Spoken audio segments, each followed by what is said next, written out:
My phone stopped recording for a minute there, and the tablet went off. I don't know what's going on. Listen, this here tablet doesn't have the best quality, but it's okay, because ultimately it'll get what needs to be done did. Insofar as my content is preserved, insofar as I've lost nothing, I'm good.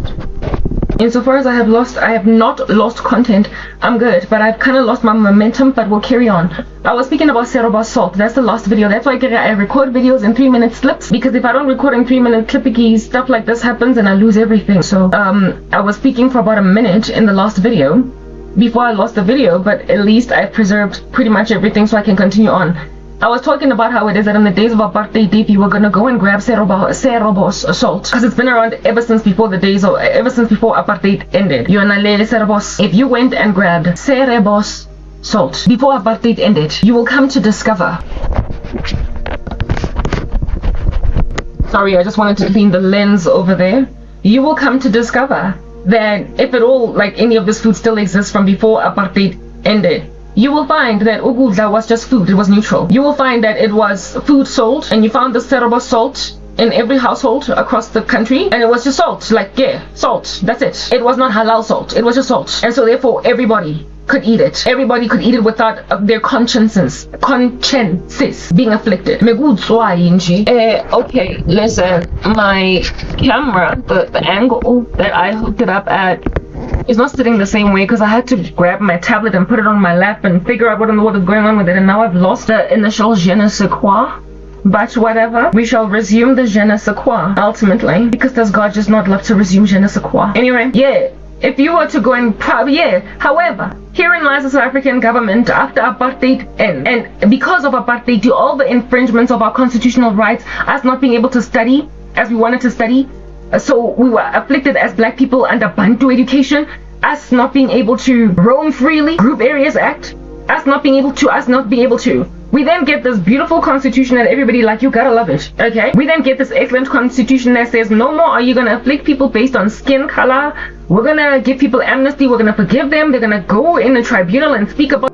After that, we're gonna be nice and forgiving. Very well. Now let's speak about the constitution and what human rights we have therein that are in particular pertinent to this particular discussion on our uneasy tongues. We're speaking about constitutional rights of freedom of expression today, and of course of religion, right? To practice whatever faith religion you be out to have in. And if at all you have got a constitution in the country having come from apartheid, from systematic oppression, religious liberties, basically freedoms of people to be who they want to be, become then the linchpin on that which your new democracy is founded. Because listen, people come from a time of just severe oppression. We don't do Christian nationalism after apartheid ends. That even though we are a Christian country, we're not going to force anyone to be Christian. We are going to give everybody freedoms of religion, of expression, etc. We founded our laws on nations that have overcome slavery, overcome bad behavior in the past, and we're like, look at how they've excellently done in their governments, and so we're going to do that excellently. We did not insist on being, even though we were rescued out of apartheid apparently by the help by Russia, we did not insist on being communistic.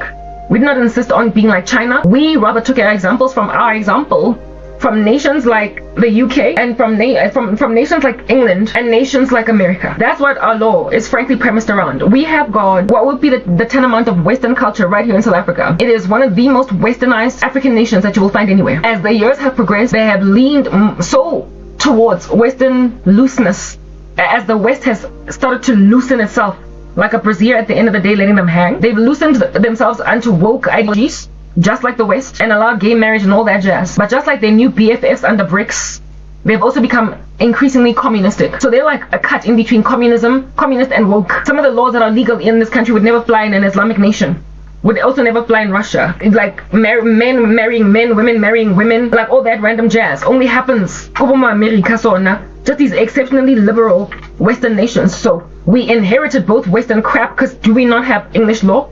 And do we not have Roman Dutch law? But we also inherited communist crap, because do we not have Julius Malema chanting, kill the poor, kill the farmer, expropriate land without compensation, and give everybody a social grant and make sure that they can't work? When under heaven you've got a weird little warped wannabe democracy and you claim to be giving people freedom, you will harass them and whatever ideology is influencing the living daylights out of you. So South Africa got influenced by everyone, and so we became this crazy little gnarly mesh of an in-betweener that hated Western culture but also loved it like a fat kid loves cake because it thinks that it's 50 cents and 21 questions. Yeah, but we also became a communist, so like we're a weirdo. Who are you, Napoleon Bonaparte? Who are you, Alexander the Great? Or who are you, Churchill? Heck! Okay, that was South Africa.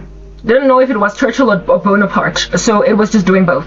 Well, because South Africa could not pick a side, that's the thing about idolatry. When you're tossed to and from by every wind of doctrine and you don't make your own stand as to what you believe in, honey, you're gonna be a Bonaparte that upsets Churchill, and then ultimately Bonaparte takes over altogether. Yeah, you're gonna be a Napoleon that ultimately wins. You're gonna be the Hitler that eventually it just overwhelms democracy. Do you understand? You're gonna be that thing. And granted that you're gonna be just a weirdo doing a thing with like a dichotomous general demeanor within yourself.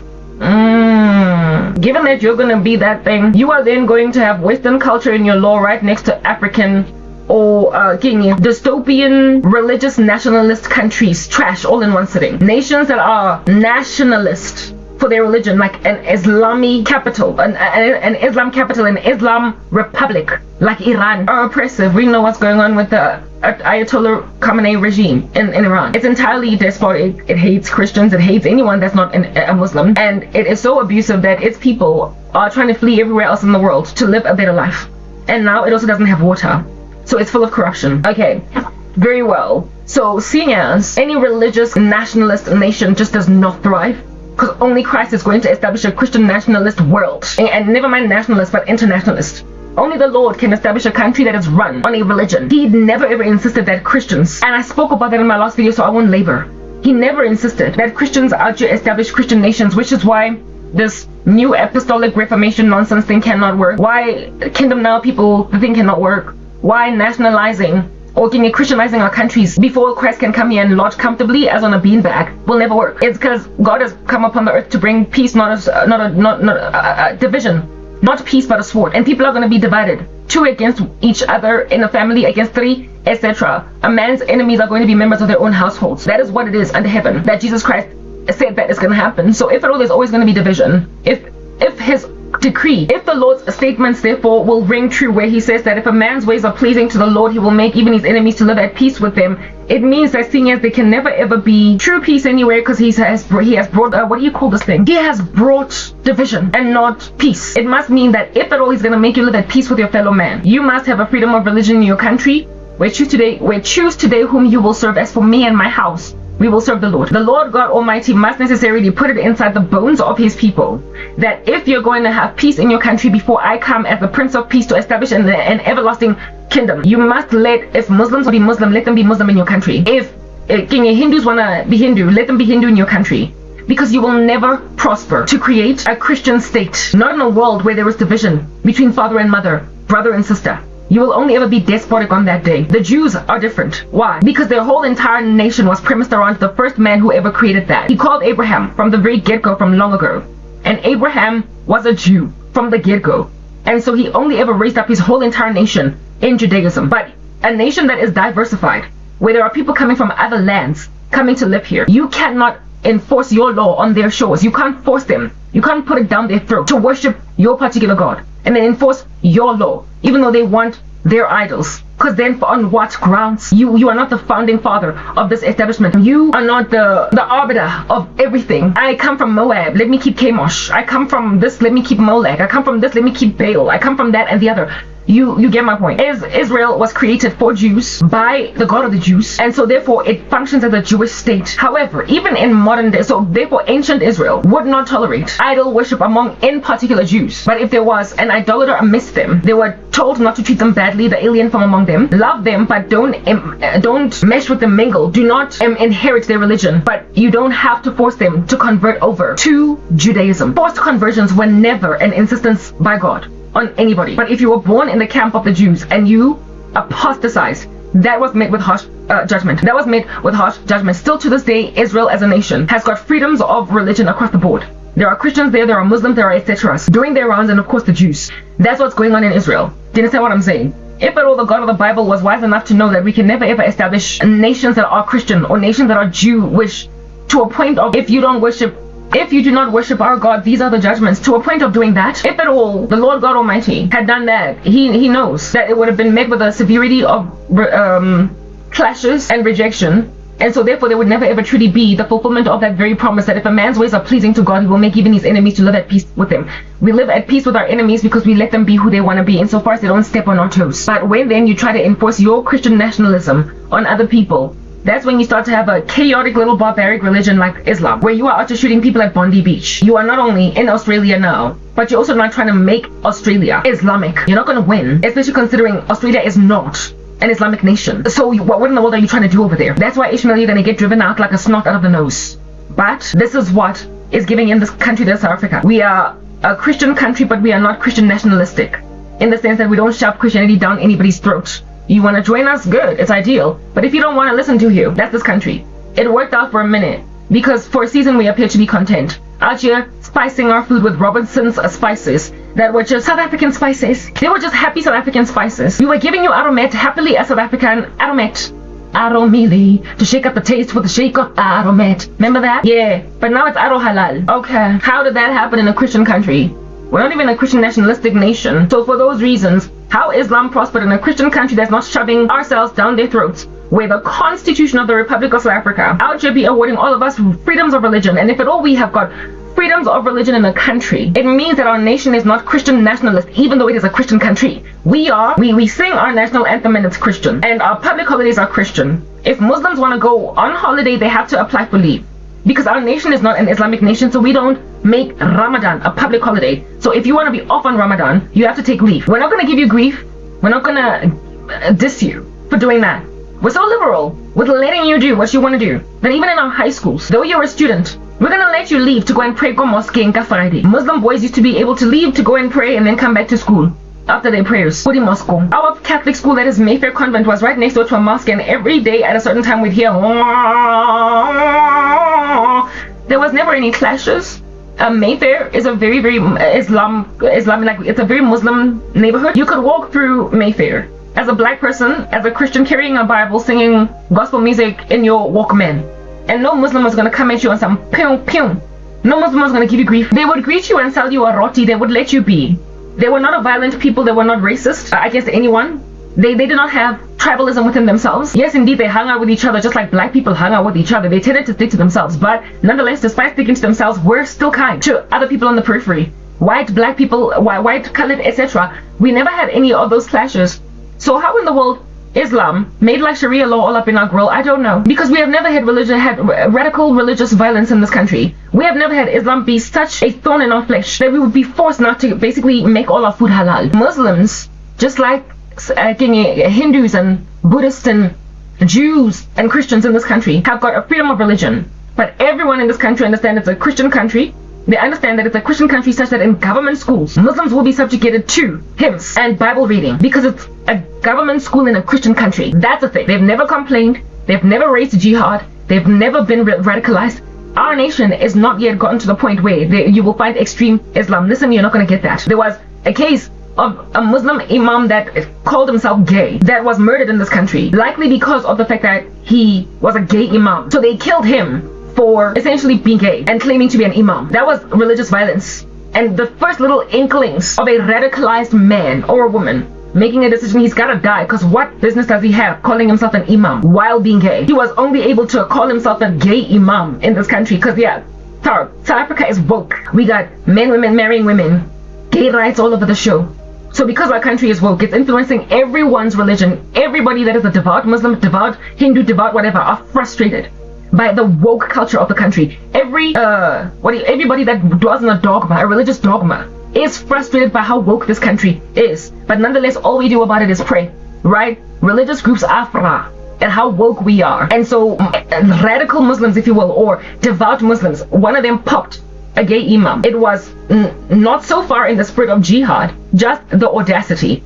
Man, those were the first inklings of radical Islam and what they do to people. We don't be out here popping gay pastors rocking LGBTQ outfits in churches. We don't pop them, we just call them out on some, listen, no, that stuff is not godly. But you will get a Somizi going on SABC News, or is it ENCA, complaining about how it is that Grace Bible Church is homophobic, and then getting Pastor Matole apologizing to the news. You will remember that story. Pastor Matole from Grace Bible Church out here said, but it was a guest preacher. It was a guest preacher.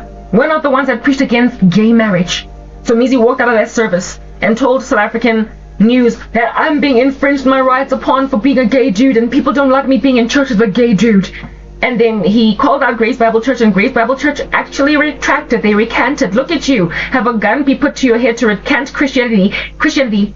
And unlike our brother James the Lesser, you refuse to be thrown off a building and then stoned and then clubbed to death because you're not prepared to die for Jesus. Some of you are not so persecuted to the point of death. So why under heaven are you floundering? Why are you fainting? My toilet fainted. But that's the nature of this country.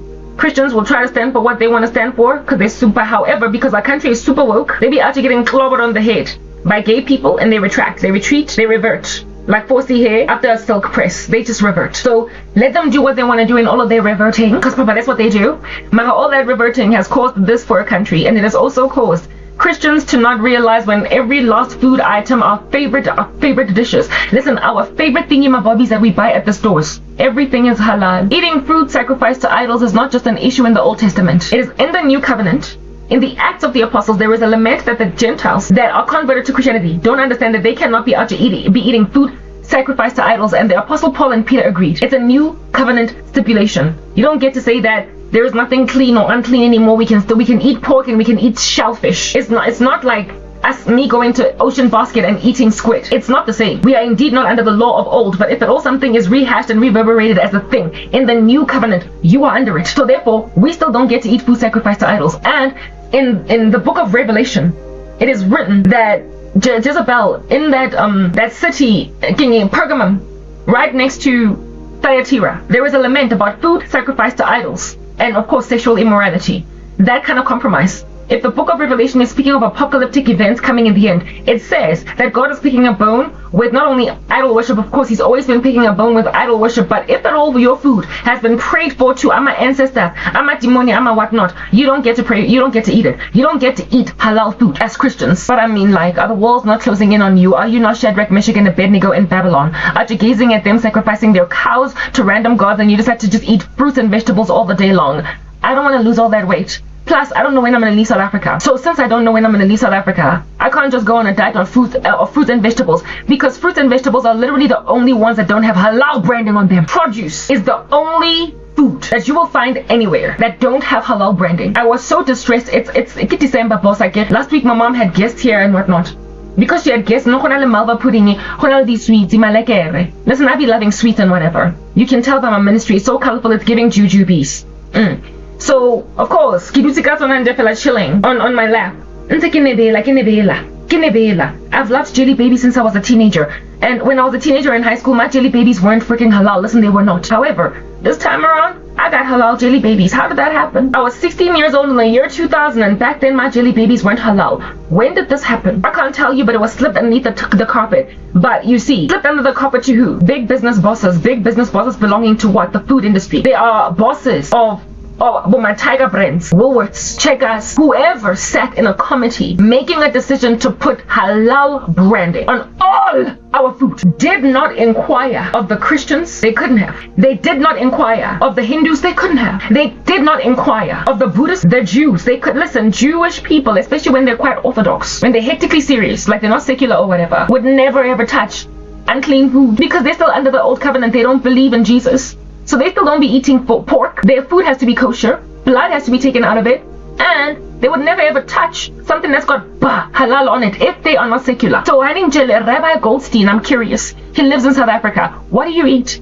Where do you shop for groceries? Are you even concerned at the halal branding on all your food? Or I believe Orthodox Jews are actually very careful to shop for their food where it is that it is kosher. Maybe they're far more vigilant than Christians. Mara, it's not many places. It's not many joints. It is not many joints. Listen, go to Pick and Pay anyway and pick up your favorite food. Pecan chocolate, whole nut, and make it dance around like a cute child wearing a tutu. And you will see halal. This particular institution, it doesn't matter what various halal institutions there are, nonetheless, there is always some kind of branding of that nature. That had to happen somewhere along the way. Saraba salt, Robertson's spices were around even before apartheid ended. There are certain brands in this country, Iwisa maize meal. There are certain brands in this country that have been around since before apartheid ended. And before apartheid ended, they were not halal, and now they are. I used to think that the halal issue was only in restaurants like Debonair, so just avoid Debonair. I used to think that halal food was only in Indian restaurants like Raj, so avoid Raj, Taj Mahal, whatnot.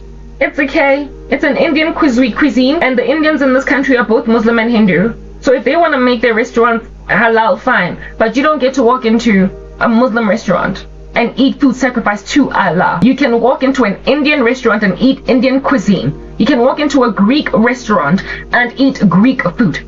You can walk as a traveler in this world into a Chinese restaurant and eat Chinese food. You can, in your curiosity, gaola, Egyptian cuisine, eating foods coming from different countries. There is no issue with that. I've already highlighted this in one of my videos. The error comes in when then those particular countries make a decision to sacrifice the food that they're cooking to their gods. If they make a decision to sacrifice the Grecians, the Greeks, to King Apollos, what am I doing with you and Zeus and Apollos in my dinner? I'm not going to eat it. As a Christian, we are to avoid food sacrificed to idols. We are also not to eat food with blood in it. So we also have to cook blood out of our food. If it's there, if we're going to slaughter our own animals, we need to thoroughly drain out the blood. So all of y'all are to be nibbling on this chicken that you can see in the package, red.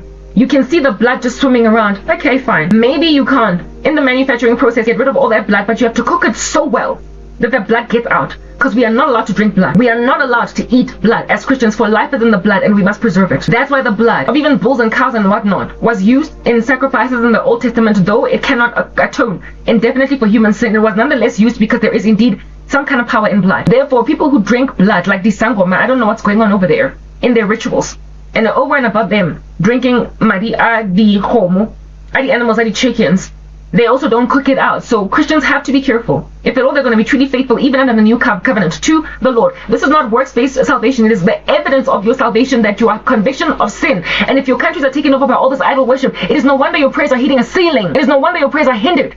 It is no wonder your prayers are unanswered. Don't look at me having no answered prayer. I am only a monument to describe what in the world is going on with you. People in the occult are aware that when I pray, interceding for other people, they get answered prayer. So my unanswered prayer is the monument. It is the example. It is not the evidence of my lack of righteousness. Rather, quite the contrary. I've been made an example of what happens in your nations when you are full of idolatry. How did Christianity get taken over by Islam to the point where every last one of our food items is halal? I was so disturbed this past weekend yet again, where I'm out here eating some cushy sweets from Woolies, feeling all chuffed with myself because all the sugar's coming in my body. And I love sugar. Yeah, I will admit that.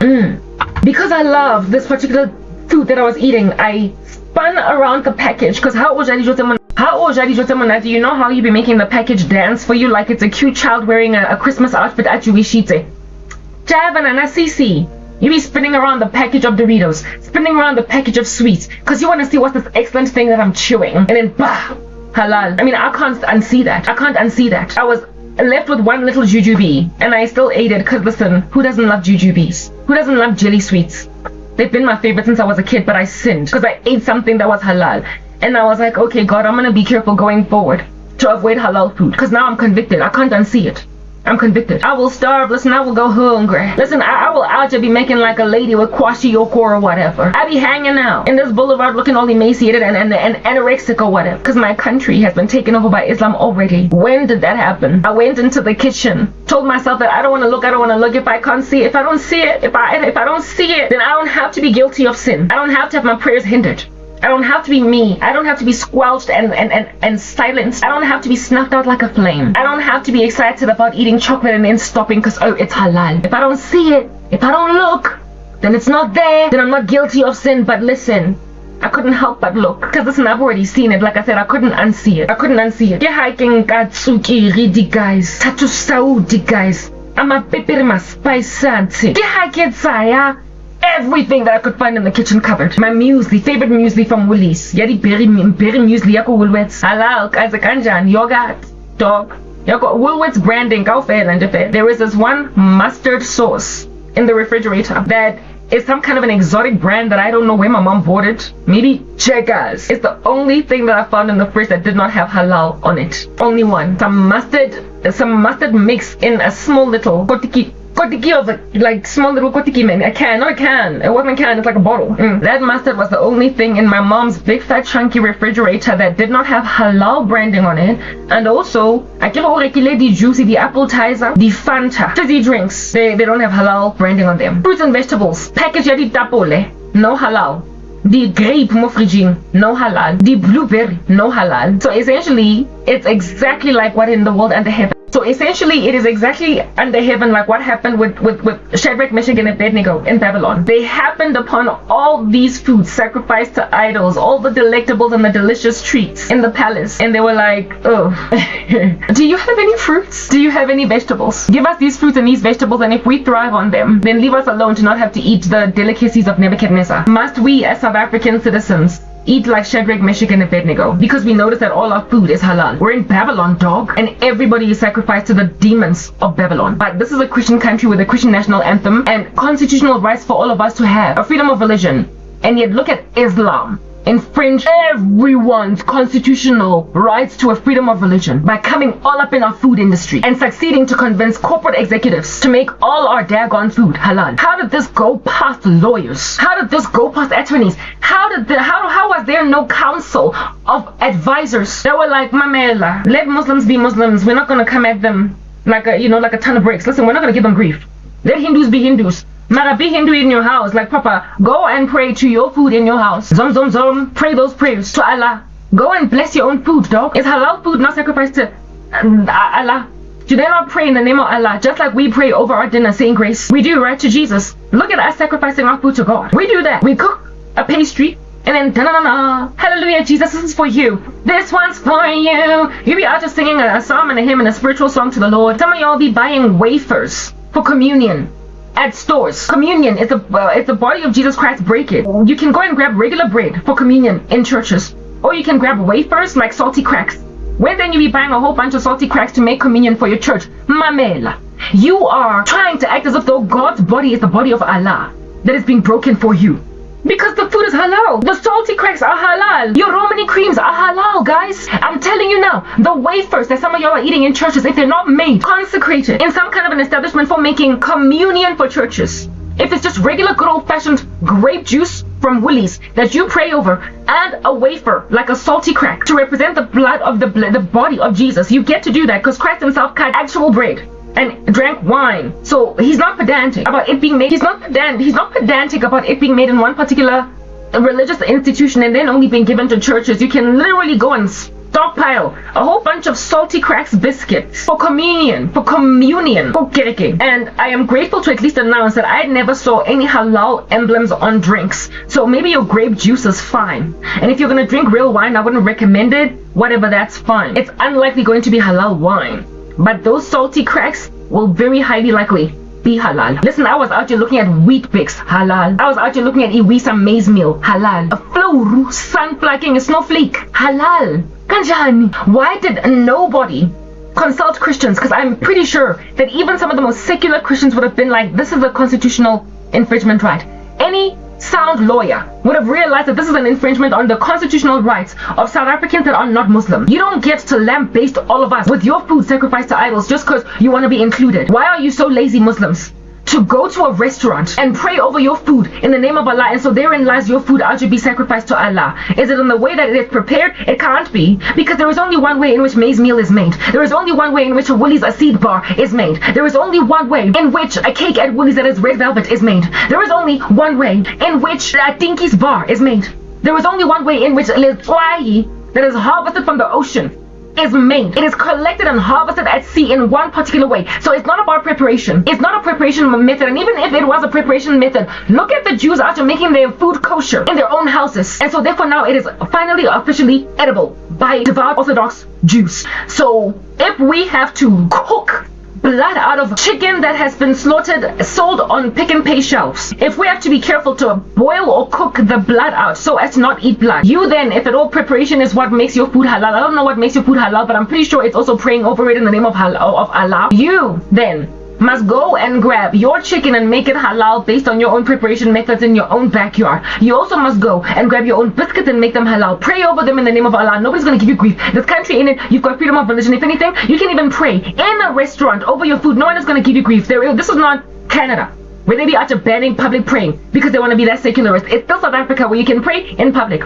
You can still pray in public. Your mosques can still out to make a noise in the neighborhood, you know, with that prayer that you do every so often. You can do whatever you want to do and even pray in a restaurant your Muslim prayers over Dijotalona. Nobody is going to give you grief. Here in this country, you've got religious freedoms. Are you so lazy that you're gonna are you so lazy that you're gonna subjugate all of us to your God? You see, that is just the problem. It's not that Muslims are lazy, neither that they can pray to their food. This is the very infiltration I was speaking about long ago. You know how I said in my last video that there is evidence, intel, that our government was paid by Iran to take that case to the ICJ, and that's why we be out here harassing Israel with those charges of genocide. And then we get these Palestinian airplanes landing on our shores with a whole bunch of Palestinians in them. But like, listen, this whole infiltration has been going around doing its rounds in these streets for a minute. I remember when I was looking at the pantry, the groceries, saying to myself within my spirit, my core, that yo, I'm pretty sure that radical Muslims are laughing at us, and this would be a haven. I think that maybe it is potentially true that in the United Kingdom, they've got this kind of random infiltration of gnats and flies and locusts in their grocery stores, because the US is being taken over by Islam. I'm almost certain that in the UK, because they are conceding so much to so much Islam, likely they also have got the same problem that we have in this country. But I am almost 100% certain that there is no way under heaven I can go to a Walmart in the United States of America. Listen, I am certain of it. I am sure. I don't have proof. I don't know. But I am sure that there is no way that I would ever walk into a Walmart in America and struggle to find anything on the shelves over there that's not halal. The country pushed back on Islamic takeover, on the Muslim Brotherhood. They pushed back. So therefore, the same brands, let's think about American brands that are now, however, in South Africa. I'm pretty sure if you go to a KFC franchise, where it is that you're going to be eating Kentucky Fried Chicken, yeah, in South Africa, on the doors at KFC, you will likely see a halal emblem. Mara, there is no way that you're going to see halal or KFC or the US, no way. Based on whose laws, on whose watch, unless it's a KFC franchise owned by a Muslim on that day, sell what you want to sell. But people need to have, of course, informed consent to walk into your KFC, and out you be eating that, seeing as you're a franchise owner that's Muslim.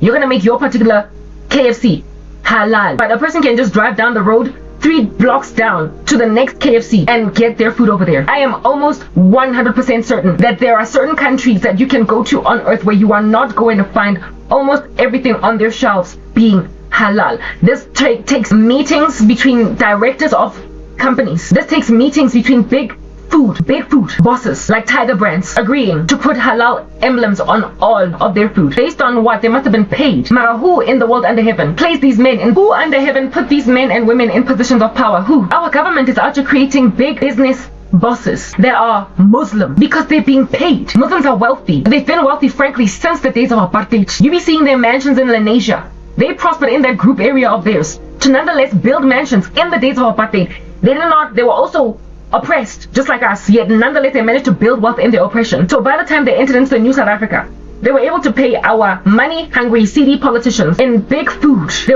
were able to pay them to put halal emblems on our food, and probably tabled it along the lines of, we eat halal food and it's inclusivity and it's a constitutional right to a freedom of religion, so make the food halal, nobody will notice, nobody will give you grief. And they likely tested it on a few foodstuffs, realized that Christians sleeping like zombies, walking around, actually looking like the Walking Dead. They saw that the Christians were sleeping, and when the first brand of food popped up out of the woodworks being halal, Christians were still out here chewing, nibbling away at it like fodder in the mouth of a cow. That the salt that they're sprinkling on their bread, the salt they're sprinkling in their cheesecake to bake, and the salt that they're sprinkling on their meat is now halal. How? It's salt. It's prepared in one way and one way only in the manufacturing plant. But somehow maybe you get a bunch of Muslims out here praying on it and then stamping, halal, on our food. Our country is officially Muslim. You will know them by their fruit. What are they selling you to on their shelves? I thought that it was just Doritos that was halal. I thought that it was just a few things until I went into my mom's kitchen and I out here be taking things out of the cupboard, dog. Nando's, thank God. It's a restaurant. The sauce sabon are not halal. There's Nando's sauces. Their sauces are not halal. Mara, is there anything else? Like, Papa, am I gonna eat Nando's sauces, sprinkling them on some grapes? Is that what I'm gonna do? What do I have to eat? I'm pretty aware that there are foods that are not halal in this country, but they come from independent food manufacturers. They come from people that are selling nuts and packaging that is just whatever. They come from people who will sell you like an independent bakery. But even an independent bakery that is going to sell you just baked goods that are neutral, not necessarily halal, will have to likely bake their baked goods with halal ingredients, like milk with a halal emblem on it, baking powder with a halal emblem on it, bicarbonate of soda. It's like there's no getting away from it. Remember I said the other day, it's like now 7:56 in the morning, so I need to try and wrap this up, but listen, I still got a time to go. Remember I said when I was busy talking about this halal problem I said that make your own roti at home, because I used to love Raj restaurants that sells these wonderful rotis, but I realized that it's a halal restaurant, so it's food sacrificed to idols, so I'm not going to be buying rotis anymore from Raj. But because I love them so much, I'm going to make them myself at home. But if I am going to make roti from scratch, including the pita breads, listen, it's the salt and the flour, not halal. It's the bicarbonate of soda, not halal. It's the chili peppers. Okay, so the chili peppers, fruits and vegetables, I noticed produce does not have halal branding on it. Produce by yeah. And so too are fizzy drinks like Coca-Cola, Fanta, and not halal. Mara tlaluganya. I don't know. I don't think I checked the milk, if the milk was halal or what, but I doubt it. I think drinks are just generally left out, but I'm not sure. So far, I was able to confirm that fizzy drinks, be it across different brands like Apple Tizer and the Coca-Cola company that ought to be putting forward, Fanta, that does not have halal branding. Stone name, no halal on it. So I guess you can drink fizzy drinks, and that'll be cool. Mara, if at all you have to be shopping with pedanticism because you don't want to eat food sacrificed to idols, listen, all your favorite foods are halal. I'm telling you, my favorite chocolate, the whole nut, yeah, beacon. I can make my own at home. Mara, is the milk, the ingredients with which I make them, not halal. Is the salt with which I'm going to sprinkle lightly my peanuts with lightly salted peanuts that I am going to make.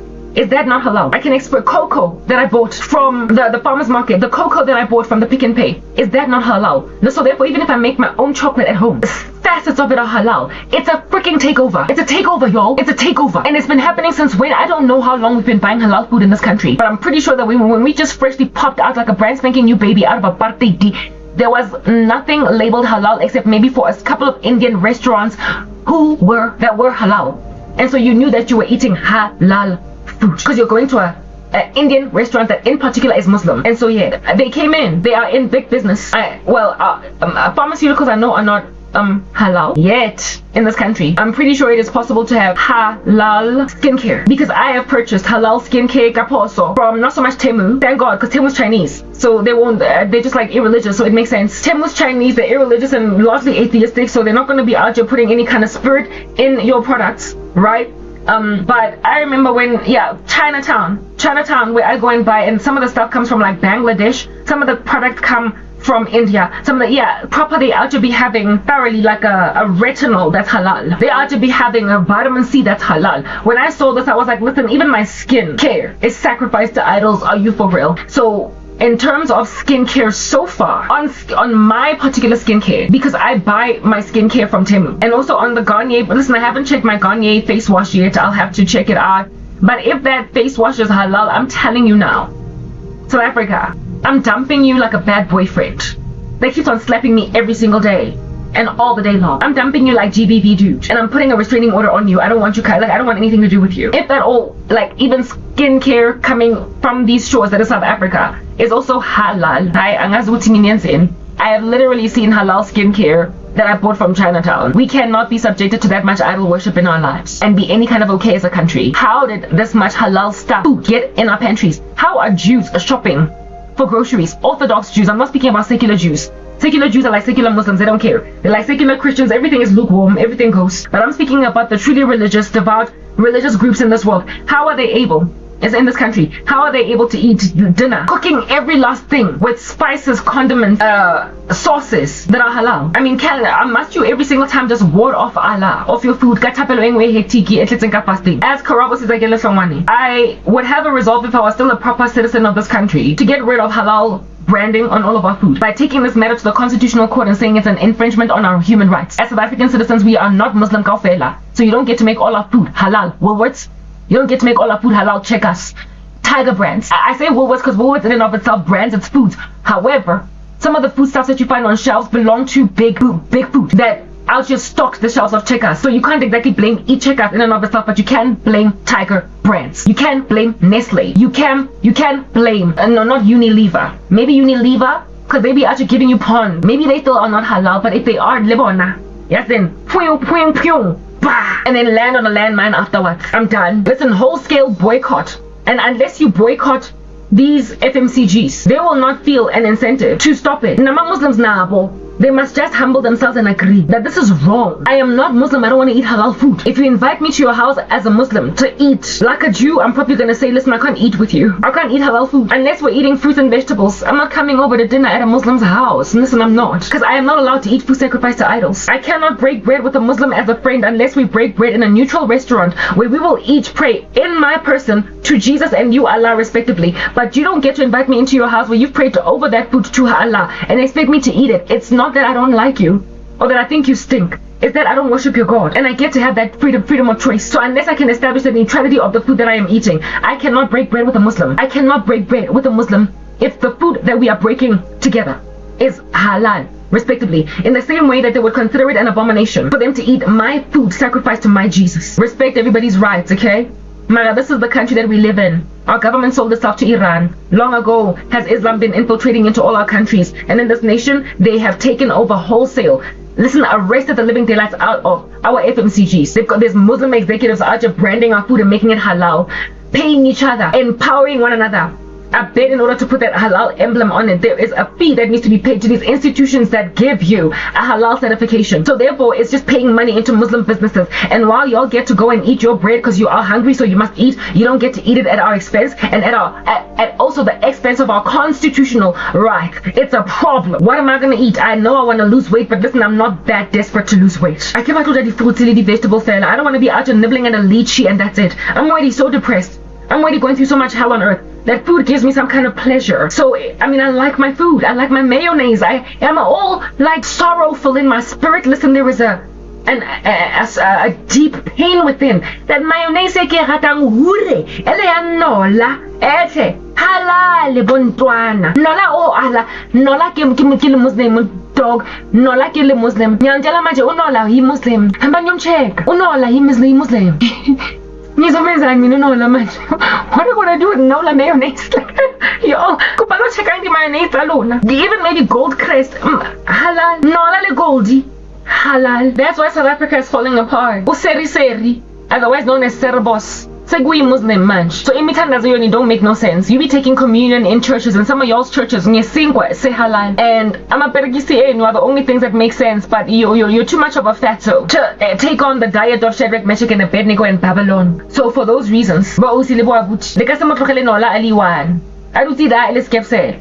No morata. And if lerata nola hure, haven't lerata bikono, haven't la morata rolo. If you are besotted with Bawan chocolate, you don't need to be kicking Bawan out of South African culture. Can't nobody deal without Bawan. You need to kick Islam off Bawan branding. You need to basically boycott big food and say, I'm not Muslim, I'm not gonna buy your food. And listen, you won't go hungry. You're just gonna have to research a little bit more because there are foodstuffs, or not go pick and pay, go check us, that are not halal. Mara, it's the grand minority of them. You can shop for food. What do you call this? You can shop for dijo. Nah, I cannot tell it. That's why I keep feeling like you're trying to make me Shadrach, Meshach, and Abednego out here on a fruit-only diet. I will die. Okay? It's not that I'm trying to be healthy. Coca-Cola. Go. I put them on because of the grapes. I'm clearly not trying to be healthy. Just non-halal. Coco got the grapes. Coco got the grapes. Will you have Coca-Cola with grapes for dinner? You don't care so much to restrict. It's not restrictive dieting. It's not that you're trying to do away with extra carbs. You just don't have anything else to eat. That's not sacrifice to idols. Estamos like the perequisi le because that's all you got. However, you can shop for food online that is sold by independent farmers markets that is not halal. I found a package of, in my mom's pantry, Himalayan pink salt that was not halal. So, I mean, too little too late, I'll just sprinkling my dinner with that pink salt. It doesn't make sense because pepere halal that my mom cooked the food with, she just sprinkled that halal salt in it. The chicken, I don't know if the packaged chicken that she buys from Checkers is halal, but it's irrelevant because the herbs and the spices, that Robinson's, go fair, la di halal, go fair. The condiments with which she makes the food. The Steers barbecue sauce, Steers, I believe, is halal, whereas Nando's isn't. So there are places you can go, but it's going to take that much more. It's going to take that much more effort for you to eat the food. You could, of course, squeeze yourself in a little corner and eat out of the dregs of society, of South African society. Yeah, just to maintain your convictions as a Christian, or you can remember that this is our country, you're just living in it. And so therefore, kick halal out of our FMCGs and create a neutral landscape where people can go in their own houses and pray for their food and not infringe all that on us. It's a Muslim haven already. It's like they've created the baseline. It's a calabash like that, Yako Soka City, Yako FNB Stadium. And inside is the Mkomboti of Islam. Calabash is running Islam drunkenness. And absent of y'all as the body of Christ boycotting this incendiary activity. It's the reason why the CLM Commission was happy to go and raise up a crazy little wannabe decree to stop Christians from prophesying because we don't get dreams. Nobody hears from God. You're dangerous. I guess you call that dangerous, that fatso chick that's fat on the steam of halal mbamba. That's why we don't have true dreams and true visions, and we can't say that's the Lord. That's why she's able to come at you like a ton of bricks like that, because as Christians, you've never boycotted anything, now have you? You allowed from, I don't know what, the 90s? You thoroughly allowed us to get taken over by Islam right underneath your noses, and now to be nibbling away at donuts that you bought from Woolies. Say halal, kanjan. That is thoroughly food sacrificed to idols. You don't get to eat it with any level of conviction. There must be some kind of a boycott, and I'm pretty certain that Muslims in this country would also be like, okay, listen, I agree. Why wouldn't they agree? They're yet to be too radicalized in this country. Stop the gangrene before it spreads too far. But you're not going to do that. That's the thing. They will take you over. Already their Palestinian aeroplanes have landed in your airports. So that Christianity alone is insincere, where you're breaking wafers of communion in churches using halal biscuits bought from Checkers. What are we going to do with you? Listen, what? I need to know. Well, that infiltration of Islam in our food supply, that's like a toxin they're in. That's like some chemical substance that's going to make you get cancer in 5 years. That's our food supply. It's giving us spiritual cancer. Yeah. Y'all being just namby-pamby, sitting back and as lawyers of this country belonging to a Christian nation, not fighting against some of the stipulations inside customary law, and not fighting against polygamy, not fighting against the low conviction rates of GBV criminals. You being hypocrites and saying hashtag am I next, stop slapping the women, stop killing the women, and yet you put women under the bus to be killed by crazy boys. It's you and your insincerity about that which you feel is going to fix your country, and so therefore walking in all that idolatry that has put all that halal food on your shelves. We have been infiltrated already. Our presidents are essentially suckers to the highest bidder. And so since they're the suckers to the highest bidder, Muslims got money and lots of it, and they are the highest bidder, and they have literally bought big food in this country. Contracts going out of them from the ANC to enable our Christian nation to be taken over by some other god, some other strange god. Even though at soccer World Cup matches and at rugby World Cup and cricket World Cup matches, we still are just singing Nkosisi, clearly freak katwang, because everybody be gentrified in these streets. We be out just singing Nkosi Sigelela still, but still, right next to singing Nkosi Sigelela, aren't you out being an affront to him, a stench up his nostrils, and eating food sacrificed to idols that has been prepared at these big fat chunky dinners after South Africa wins the soccer World Cup, or not soccer. We have not won that in a minute. I don't even think we've ever won the soccer World Cup, but we've won the African Cup of Nations, rugby World Cup, or even cricket. I'll win the cricket World Cup, celebrating ama boko aboloja pura vorts roll in fela ya halal ka fela e go harile mo satlhegong ka nola wa halal, because you be putting mayonnaise on all your food, slathering it like a carpet or whatever all over all that food. South Africa celebrating, thank you God for blessing us with a World Cup win. Like what happened with rugby is in Khale. Man Nizo punch a God in the face with an uppercut and then kick him with all of that food sacrificed to idols at the restaurants. It stinks in this country. The stench of idolatry is being cooked in your restaurants. The stench of idolatry is being cooked in your kitchens. The stench of idolatry is sitting in church vats that are going to be donated to charities. The stench of inappropriate food to be eating as Christians is rising up the nostrils of God, even from institutions that have been raised up in this country to feed the needy, the poor, to unloose the straps of the yoke, to loose the bonds of wickedness and to undo the straps of the yoke, trying to eradicate homelessness and unemployment. And then you feed in a food drive a whole chunk of orphans in the name of coming in the name of Jesus, because you are a church. Mara, you are feeding all these orphans halal food. That's what's happening in this country. The whole nation, there is a rot coming from down in these streets, going up to heaven. Your prayers are being hindered because of your ignorance and you not paying too much attention to it and having been asleep. Now you've been woken up, and since I've been woken up, I have conviction. I feel uncomfortable. I realize that if at all I don't